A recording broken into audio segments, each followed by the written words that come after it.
What up, y'all? It's still in the book of Thomas. 11 pages in a day. Let's go. It says, perception is a matter of evolution, and so is understanding. In the Bhagavad Gita and the Gospels, there are expositions of how people perceive things according to their capacity for insight. The same is true in this incident from the Gospel of Thomas. Peter, being emotional and sentimental, thinks Yeshua is a holy angel. Matthew, more intellectual, sees him as a worthy philosopher. But Thomas, having a mystical outlook derived from experience, knows that he cannot intellectually express the nature of Yeshua. In Eastern Christianity, they adamantly say that the Creator cannot be seen, and that you will know it when you see him.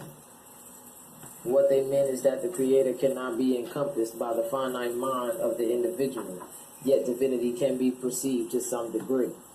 No one standing on the shore can see the ocean in the sense of seeing the whole thing. We can only see a tiny bit of the ocean, so we both do and do not see it. Like the person who, dazzled by the sun, says, I can't see anything, but of course he sees the bright sunlight. This is why they also say in the East, he who knows tells it not. He who tells knows it not. This is entitled, No Longer Master. In response to Thomas's words, Yeshua tells him that he is no longer his master, for Thomas has drunk of the same font from which he drew his wisdom. Even though contemporary Christianity insists on us being servants of Yeshua, groveling before him as not just our master but our creator, Yeshua said to his original disciples, I call you not servants, for the servant knoweth not what his Lord doeth, but I have called you friends, for all things that I have heard of my Father I have made known unto you. Now they too were knowers, or Gnostics, as was Yeshua, and we can be the same. Brown translates Yeshua's words as, I am not your teacher, now that you have drunk. You have become drunken from the bubbling spring which I have measured out. This is like the 11th ode of Solomon, which says, speaking waters drew near my lips, from the fountain of the Adonai plenteously. And I drank and was inebriated with the living waters that do not die. And my inebriation was not one without knowledge, but I forsook vanity. That's a reference to the Odes of Solomon, 11 and 6 through 8. The disciples of Yeshua ceased to be disciples and became his friends.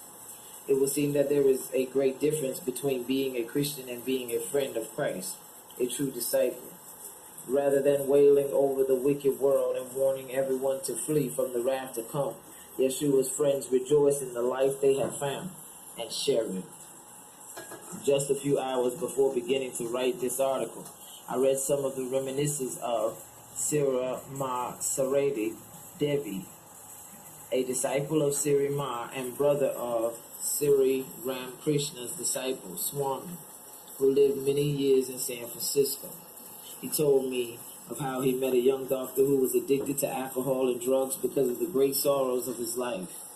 When the doctor told him of his sufferings, he assured him that he knew the way to get happiness and the end of all grief.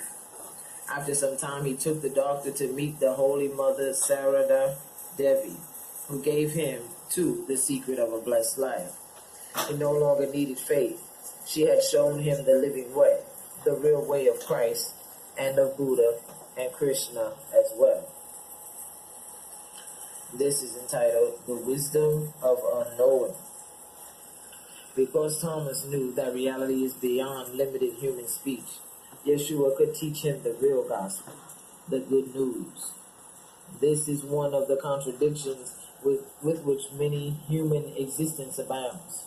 Those who know they cannot know are then enabled to know. When Yeshua only spoke 3 actual words, or whether he spoke 3 sentences or even 3 discourses, we cannot know.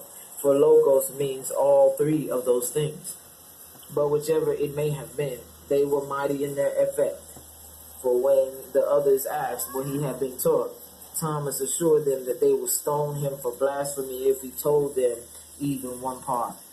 Or rather, they would try to stone him, but would themselves be destroyed for their rashness. For truth destroys untruth, sometimes even on the material level.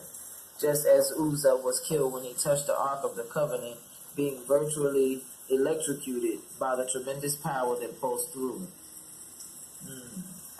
Which is why it could only be carried by means of poles through the metal rings on its sides. Spiritual realities are not always reassuring or even safe to the ignorant. And there Thomas leaves the whole matter. All right, y'all. We're going to take a pause for the cause right here. We're going to get back at you and read this next one entitled, When Virtue is Vice. Wow, I know you're ready for that one. I want you to stay focused, be calm, be aware, be alert. Continue to be sanctified through the positive things and the enlightened words that you hear read through these holy books or these power books that the Creator is bringing into our light, into our vision, into our perspective. This is what happens when you walk on the way of absolutes. Everything will be revealed to you that you need to know. Everything will be revealed to you that you need to grow. So let's go in. Be well.